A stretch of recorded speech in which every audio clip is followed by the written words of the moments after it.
In today's video, I'm going to teach you how to create users in Appwrite database on Signup.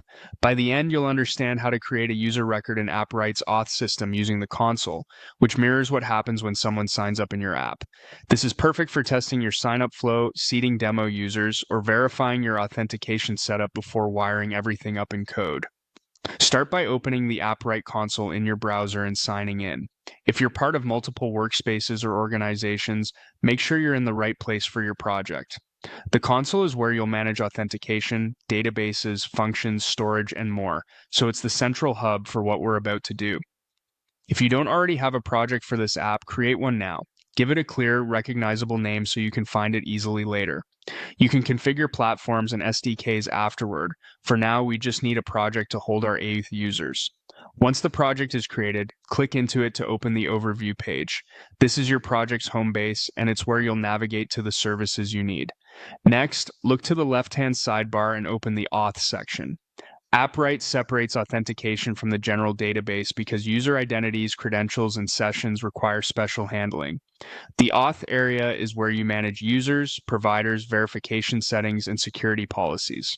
When someone signs up in your app through the SDK, the user record is created here automatically. Today, we'll create one manually to simulate that sign-up. Inside Auth, choose the option to create a user. This manual creation screen is especially helpful when you want to test login flows without running your app, or when you need to quickly seed an account for QA. The fields you'll fill out here map directly to what your app would send through the API. Start by entering a display name. This is the friendly label for your user, useful in dashboards, emails, or profile headers. You can change it later, so it doesn't need to be final. Use something descriptive that helps you recognize the account during testing. Add an email address next. The email is central to many auth flows, including password resets and email verification.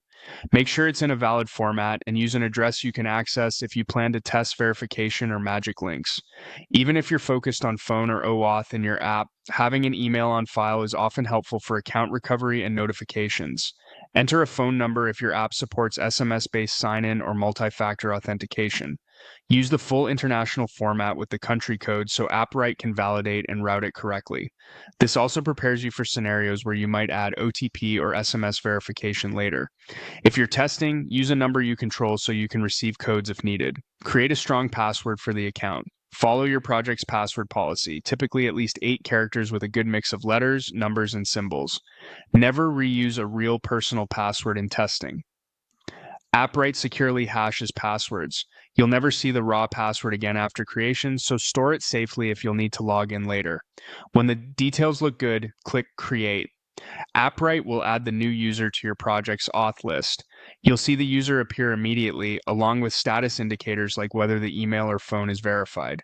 From here, you can inspect the user's ID, manage sessions, enable or disable the account, and send verification or password reset messages if you plan to test those flows. What you've just done is the console equivalent of a sign-up.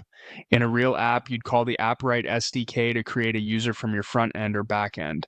The result is the same, a canonical user record in auth. If your application also writes a profile document to a database collection on sign-up, you'll typically link that document to this user's ID. For now, you've confirmed that user creation itself is working as expected. That's it. You opened the console, created or selected a project, navigated to auth, entered the user's details, and created the account. With this in place, you can test logging in, sessions, and any verification rules you've configured, confident that your sign-up path is creating users correctly.